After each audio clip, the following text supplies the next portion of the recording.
Hello, everyone. I'm Wilson Casado, and here today with Dan from WeMoney.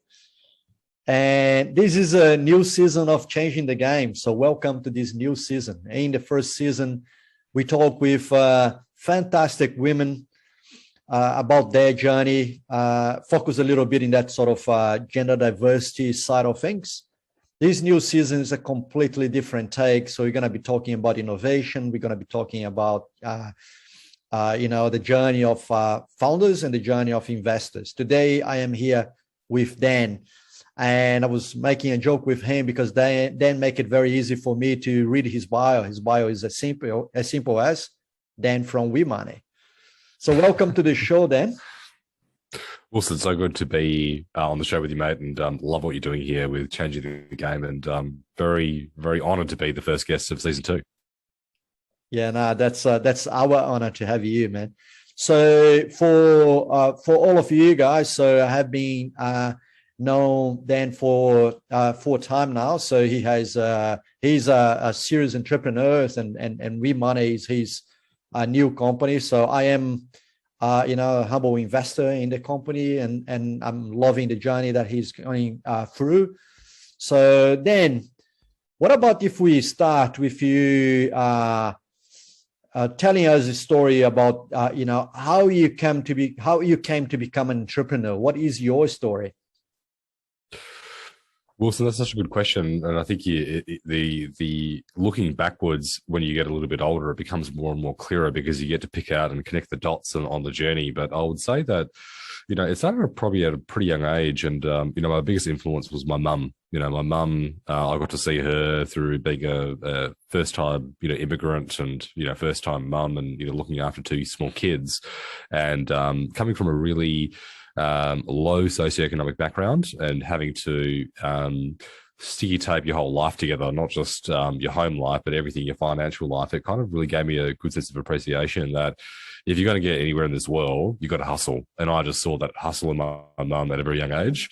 And it largely comes from, her influence, and she was an entrepreneur. She was a person that couldn't string a sentence together in English, but ended up becoming quite a successful property developer. And my first memories of my mum and entrepreneurship was, here was a lady on a building site talking to people about how she wanted a home constructed without being able to speak to English, and just the admiration and respect that people had for her in that game. I got to see that right up front. And that just really inspired me to think about, do I want to go to... Well, my dad often said that... my dad was the complete opposite. He said, you've got to go to work with a briefcase, right? Be a gentleman. Like that's going to be your sort of career trajectory. Either choose a toolbox or a briefcase, one of those two. And I said neither. And yeah, mate, I just thought that the controlling your own destiny was just a far better way to live your life. It's more fun for me anyway. Some people love to do it slowly and surely and more conservatively, but I just love living on the seat of your pants every single day. It's thrilling. And I'm doing the thing that I love. And that's what they always say, right? Do the thing that you love, and you won't have to work a day in your life. And I certainly feel that way. That's a fantastic introduction, man. So there's so much in what you just said. So I believe we just raised with those paradigms, with those stereotypes, or those sort of profiles or personas that you expected to become, and pretty common still today in our society. So you have that sort of expectation of what a career looks like, and etc. So, and when we try to do something different, it looks like you're not fit that place, and etc. So, and I love what you talk about. Well, I personally, and people have been, hearing these stories that I was able to share before is the example of our mums. So, and I wonder how hard it was for them. You mentioned, the difficulties of, English not being first language, but and overall, even the expectation of society. So, a mom with young kids, should be at home as opposed to being a successful entrepreneur. So, and those role models, really permeate. Another thing that you mentioned as well that for me is pretty relevant is that sort of, when you know what it is to come from a more humble background and you want something else, and you feel like that that's not exactly where I want to be. I want to change this, and I think the changing the game has a lot to do with that. So in talking about that, then, so can you share with us what is your experience with education? How that early education helped you in this journey? Well, another good question, Wilson, because I think my answer to this is probably, again, going to be what people don't expect is that I was a terrible student, number one. Like, firstly, like an absolute delinquent when it came to education in primary school and in high school. I think I've shared this before, but where do you have to open up the plastic of a textbook 2 days before the text to actually read what you're going to be examined about? I just didn't have the attention span to really care about the formal education system, especially at the very early sort of young age. And I just remember the report cards and me and my parents going up to the parent teacher sort of interviews. And back then the rating was either very good, satisfactory, below expectations, and just that those initials BE. And let's just put it this way, everything was mostly BE or S. I think I got one very good for I think for physical education, but outside of that, everything else was quite sort of poor. So there was no early education in the early childhood, whether or not I'd sort of go anywhere with my life academically. But as time sort of passed on, Wilson, the biggest sort of change came from another interesting story, which was the classic that you get right now. And this is not just me. Everybody has had this type of story when you, in high school, year 10, and in WA, for those that are listening all around Australia, you graduate when you hit year 12. And one teacher just said to me, Dan, you're not going to amount to anything in your life, right? So there's no point, sort of trying. And I just remember hearing that, and also some other thoughts from some relatives saying, you know what, stop that.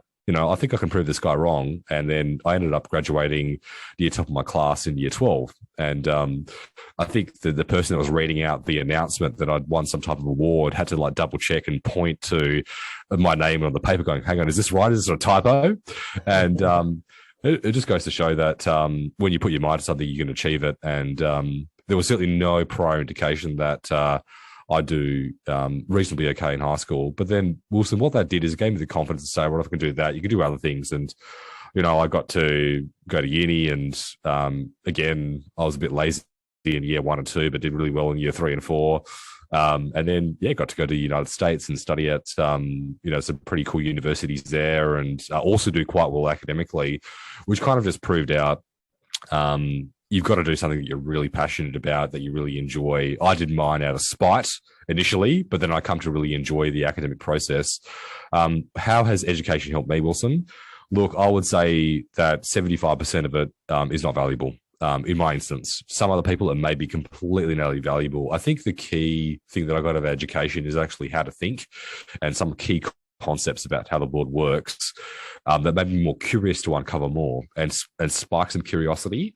And some of those principles still stay with me today. And but that came much later in life. That came in post-bachelor education. It didn't come up in high school and the early days of going to uni. It certainly came afterwards. But the game has changed now. I think you didn't have YouTube back in our day, right? You didn't have the ability to go and find out all this information.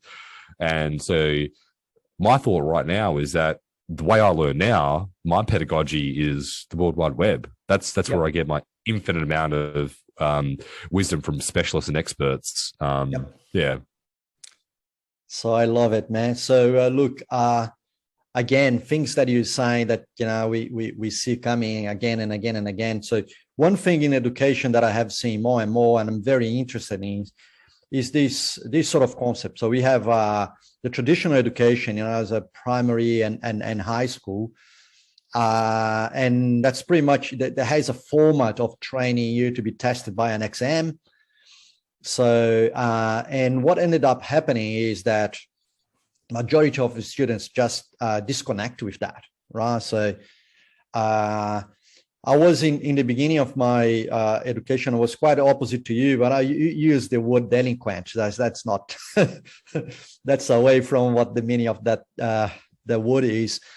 But what look, I was able to, let's put this way, so I'm very grateful for some gifts, because I was able to study in the day before the exam and get a very good mark, right? So, but that, I almost feel like being a fraudster, like, as I wasn't studying as the school was expecting. I'm still hitting that mark, so making the parents proud somehow. But to a very good extent, I was disconnected as well, right? So because if I was able to, to have that outcome studying the land in the previous day, so imagine if it was exciting and etc. And I would put more effort there. Imagine what that could come up. And what we see in school today is that majority of the students actually completely off. Like, so is the concept of presenter is they come and attend, but they're not connected. They're not listen to what the lecture is saying or anything like that. So we do need to look at education and how we provoke this passion inside the kids. And I think they would unlock a potential that I don't think why we're not doing that yet.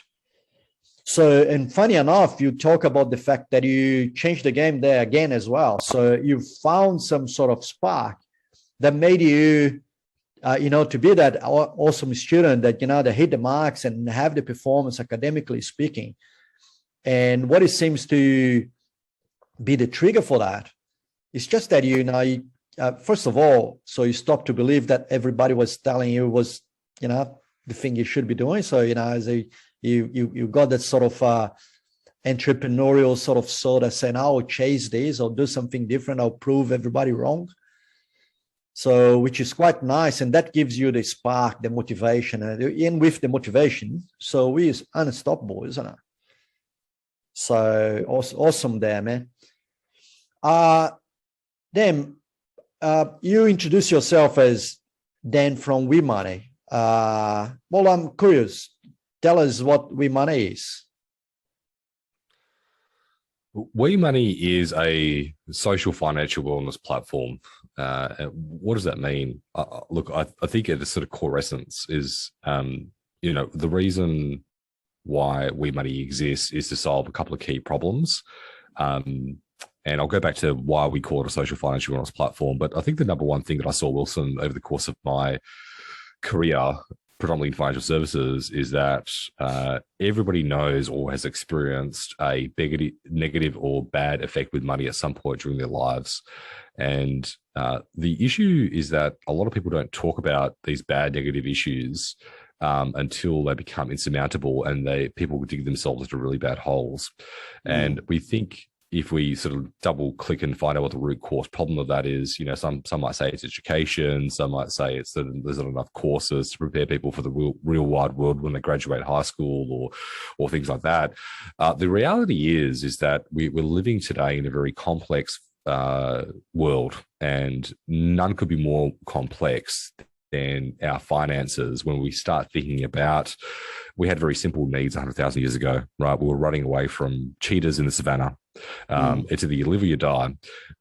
You ate what you killed that day, and there was no sort of concept of sort of saving or preserving wealth. Whereas today, if we talk about the spectrum of someone's financial life, you just add up all the potential interactions you have with your money, and you can see how this can become really confusing to manage. So number one, we've got our traditional relationship with our core bank, where we transact with our bank and pay our bills and get that's how we deposit it into. We have a credit card. We have a buy now, pay later product. By the way, we also have PayPal, which we use for shopping. And then we have a superannuation account that we think about maybe once, a year, once every 5 years. And when you start thinking about the totality of your financial life, you've got to make all these intricate decisions to optimize to get the best outcome. At the extreme end, the bad end, Wilson, is that a lot of young people in particular can get caught up in, these debt cycles and debt traps where they over optimize for maybe short-term things, right? So I'm going and buying a dress for a party on the weekend, and I'm going to buy that on my buy now pay later account, and I've got rent to pay on Tuesday. Well, unfortunately, we tend to make these very short-term decisions, but ignore the long-term implications. And so this is an area and challenge that we want to solve for, where we think the solution in this space is abstracting away the decisions that we need to make on a day-to-day and putting our finances, as Elon Musk likes to say, on autopilot, right? Not touching the steering wheel, moving from point A to point B. We believe in that same philosophy. We think that managing your money should be as simple as literally you focusing on doing the best that you can in your career, getting the best possible job that you can, earning the most, but then allowing every single dollar to work hard for you. And so we call this future autonomous money or self-driving money. And that's ultimately what we're trying to create here, is the ability for you to set and forget your money and make it work for you. The second key concept, Wilson, is that the we money is something that is devoid from the conversation of money, which is you don't talk about money with your friends, you don't talk about money with your family, but we think that there's a future right now which is emerging, especially driven by Gen Zs and millennials, where they're very happy to openly talk about how much debt they're in, what they're doing for side hustles, how much their superannuation balances are. And they're doing that because they know and understand they come from a place where sharing actually leads to better decision making. Because if you can understand other people's mistakes, other people's wins, you can avoid those mistakes and potentially have your own wins by what other people are doing. So we fundamentally think those two things are coming together, this autonomous self-driving money future and doing that socially. And so people can manage their money, do that in a social context that's fun, engaging, exciting, but ultimately optimized so they can get the best things out of life, which is, hey, I'm 20 years old. I'm at university. What's my number one priority? What's to get a job? How can we help you with getting that? By the way, having a job today is not as standard as it was before. Most people now underneath 25 are doing side hustles. How can we increase the discoverability where you can now increase your income, right? Banks aren't telling you to do that. Banks only want to be your best friend when you want to get a home loan or when you want to get a personal loan or when you want to get a credit card, right? They don't want to help you through those key critical moments. That's where we think we want to step in to help you along that journey. And then after that, you get your next job, it's saving up your housing deposit, and that journey to save up and rigorously spend more money and put more money aside. Yeah, banks may be good at telling you, here's an account where you can earn 1.5% of interest, but they're not telling you, by the way, your skills, Wilson, as being a person that's got awesome qualities and, say, sharing stories about other entrepreneurs, you could potentially monetize that and earn $200, $300 more per month, right? Through a sponsored ad deal or whatever else. Here we go. This is where we think the future of money is going, and we need tools to help people on all aspects of the financial life, not just on those key critical moments. So that's what we want to be, is every single stage of your financial progress is helping you achieve those next goals and helping you be your best friend with your money, and to do that together with other people that are also navigating the similar money challenges. That's what WeMoney's about. That's what we're focused on. People are still wondering, well, what does it do? Well, look, what does it do? It does these simple things. You can connect over 230 accounts to WeMoney to give you a full sense of your financial picture, monitor and track your credit health to make sure that if you've got a low credit score, how do you improve that? If you've got a high credit score, how do you maintain that? And then leverage that high credit score to get a better deal on borrowing in the future. A sense of community, the ability to interact with others, follow other cool people doing awesome things with their money. And then finally, Wilson, is we want to take away the friction of getting the best possible deal and outcome. So when those stages in your life come up where you need to consider, hey, what's the best possible home loan for me? Where should I be consolidating my superannuation? We want to give you the best hints and tips to understand what best product you can get, but do that in a very frictionless way so you don't have to worry about managing your money and that being a very simple process in your life and taking away all those headaches. That's what we're about. That's awesome. So there are so many things I like in what you said, man. One thing that comes very clear then is that you look so emotionally connected with this problem, right? So it's the perception that I have of genuinity in you, you know, really wanting to solve this problem for the younger generation that not necessarily financially educated in that sense. So interesting things you mentioned. So one of the things that you mentioned was get the money to work for you, right? So interesting, getting the money to work for you is something that I read maybe 30 years ago in a book called Poor Dad, Rich Dad. And I remember that being quite significant for me because in my 20s, I wasn't non-educated in a sense. So I was doing my engineering course. I was very good in maths, but I was trapped in debt as well. So I was, with that sort of illusion of trying to, to create a life that not necessarily is the one that I can afford still. And that would, causing me, the credit card trap sort of, working to pay interest to banks.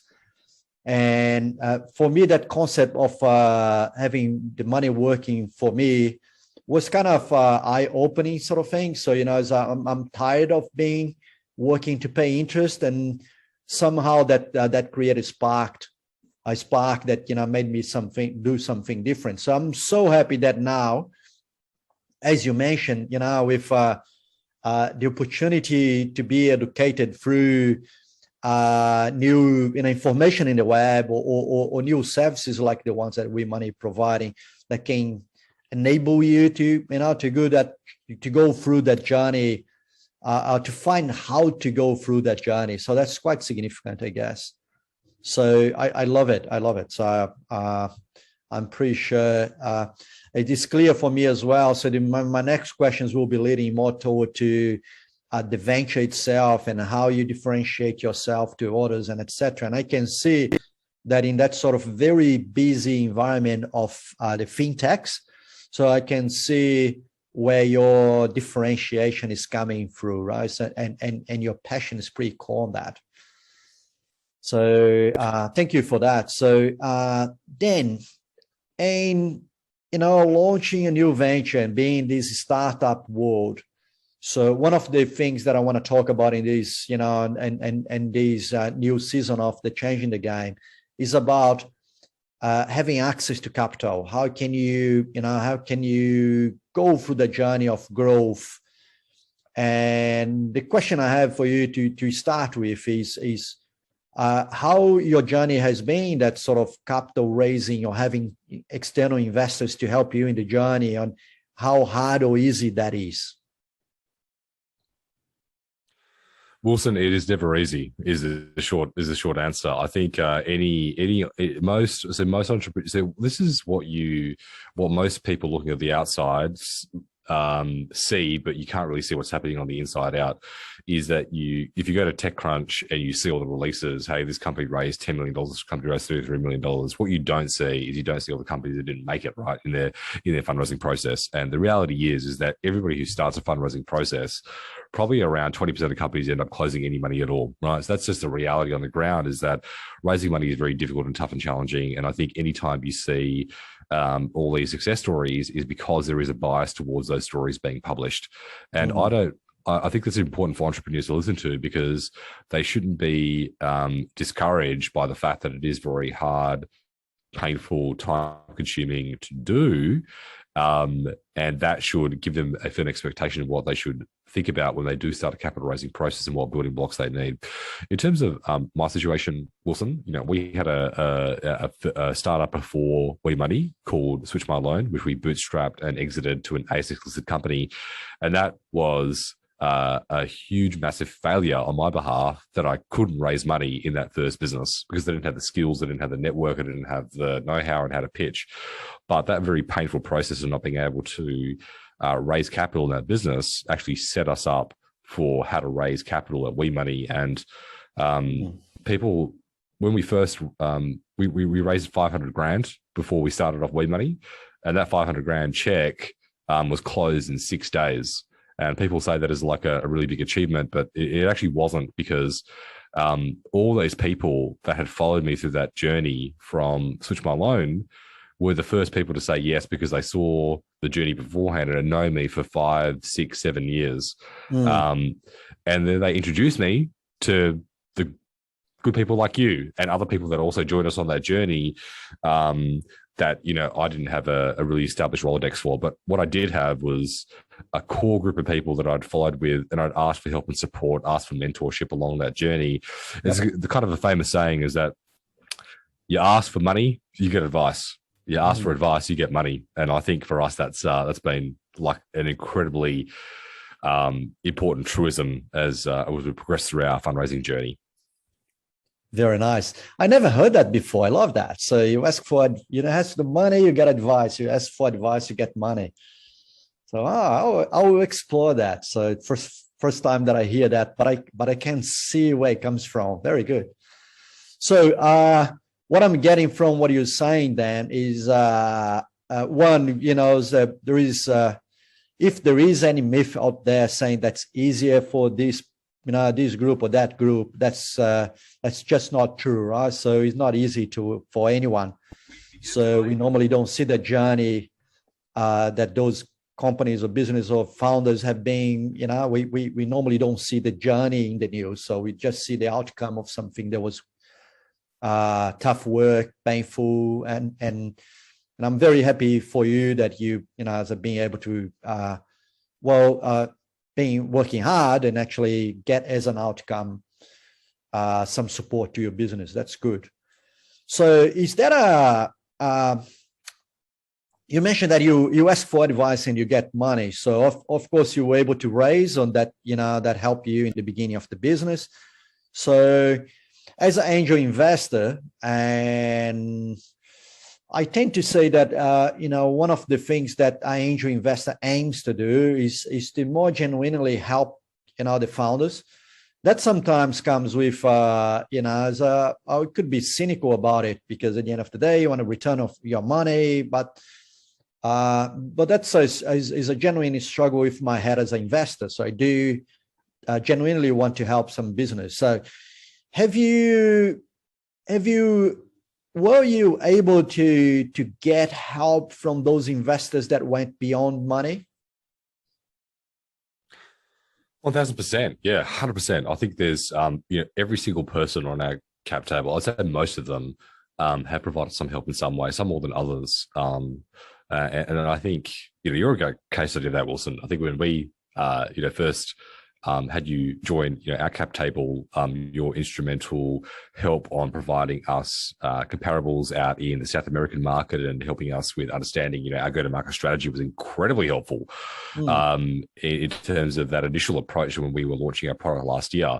I would say other investors are really good in providing detailed, nuanced advice that are former entrepreneurs. So they're probably more around the business building side of, building a venture and how you sort of scale that, less the day-to-day tactical element. And, some are really good in terms of making introductions to investors. And I think we've done a really good job of getting some high-quality people onto our cap table that can help us along that journey and vision. We also have some great fintech industry insiders, people that have been part of the Australian finance ecosystem. We've got people that are more on the capital side. We've just got a large, diverse set of stakeholders that can help us along that journey. And I think to date, anytime I've asked for help, everyone has been there, and people have been forthcoming with their help as well. So I couldn't be more thrilled with that. And just one sort of, I wouldn't say piece of advice, but something for people to think about is that the biggest mistake that I made, Wilson, is I got so caught up with trying to raise capital from people that I didn't even know, right? People that I had no relationship with, people that didn't know me, my background, or my track record, right? What I ended up finding from serendipity through a fundraising process is I told people that I knew about a cap raise, and they said, "Oh, by the way, could I invest?" Right? So we actually got out more investors from people that we knew for 5, 6, 7 years of working together in other roles, or my managers who I reported to in previous sort of positions that saw how I operate as an individual and saw the creation of what we're trying to do at WeMoney. And I think that if entrepreneurs are starting that journey of raising cash, go to people that have known you the longest, because those people will make a decision based on you, the individual. No amount of spreadsheets, no amount of Google Slides pitch decks are going to cut through in the early angel stage of making a decision to invest than you as the individual. So that would be where I would start again if I had my time, is go to the people that know you and trust you the most. That's a very good one. So it's interesting because I am, as in the professional services, technology and business consulting business. And, that sort of trust is a very important word in that sort of thing. And what sometimes we don't know, that trust is like that the reputation that's built through time and hard work and etc. So, and also highlights the importance of, every piece of work that you do through your journey. If you do with, professionalism and passion and excellence, that builds up. So, it highlights the importance of keeping true to yourself through that whole journey. That's a pretty good one. So then we're coming to the 30 minutes that we talk about in terms of, what this conversation should be around. Look, I'm very happy with this conversation with you because we pack so much in these 30 minutes. I was very lucky to have you as the first guest in this season, because I ask one thing and you unpack a whole lot of components in those answers that you provided. So thank you very much for that. So if I have to end with one final question at this opportunity, so then young people that is looking at entrepreneurship as a path for their career journey. So, but they are unsure whether that's for them or not. So would you have a piece of advice for them? I do, and it's just give it a go, right? I think that, the mistake that a lot of people make when they're young, and I saw that in myself, is that you're 20, you've got time to make mistakes. Make as much mistakes as you want to, right? When you get older, it's difficult to make mistakes because you've got other stuff. You've got a wife, you've got kids, you've got bills, you've got a mortgage, right? Before you accumulate all that stuff, which you can wait and leave that to as long as possible, what you won't get back is your time. And if you have an idea, doesn't matter how crazy it is, doesn't matter how many people tell you how bad it is, you're going to get startup people who have ideas, the most over-advised people, right? Yeah. What matters is giving it a go and finding out if it works. And if it works, awesome. If it doesn't work, hey, you've just realized and learned something that you can add to your resume, which is going to beat any other course that you do at uni, any other course that you do at high school. Is go out there and give it a go. And it doesn't have to be big. You don't need a lot of money for it. Is there something that you can do to express an idea at the lowest cost formal way to get something up and going? And it could be as simple as setting up a little consulting business. You can prove that you can actually earn $1 from another person, that you can prove that somebody else is willing to pay you for your services. If you do that 16 years old, what confidence is that going to give you when you're 20 years old to say, hang on a second, my time is worth something. And can you create a product? Can you create a service? The other thing, Wilson, that I think is really cool if you're this way inclined is that if you're really into, coding, and exploring that as an option, give that a go as well. Because, the best thing that you can do today is if you understand a little bit of code, you don't have to actually build your business yourself, but it gives you the appreciation on how to build things, right? And how things work. And that is also a really awesome skill. And there's a massive movement now of what they call no-code startups. So you can actually create a startup now with piecing together like different pieces of technology to create a business. And that's what I feel really excited about, is that we had it much more tougher, right? I'm sure you had it even more tougher, Wilson, right? But now there is no excuse, right? There is no excuse for giving something a go, giving it a crack, and there's no risk to doing that. So that would be my advice, is give it a go. Very nice, man. Look, that's a good mantra for the way to change the game, isn't it? Give it a go. So it's not going to happen if you don't do it. So thank you very much, Dan. Everyone, this was the first episode of this new season of Changing the Game. We had here today Dan from WeMoney. I'm very grateful for that. And I'm waiting for the next one, the next opportunity to be with you guys. Thank you very much. Thank you, Dan. Thank you, Wilson.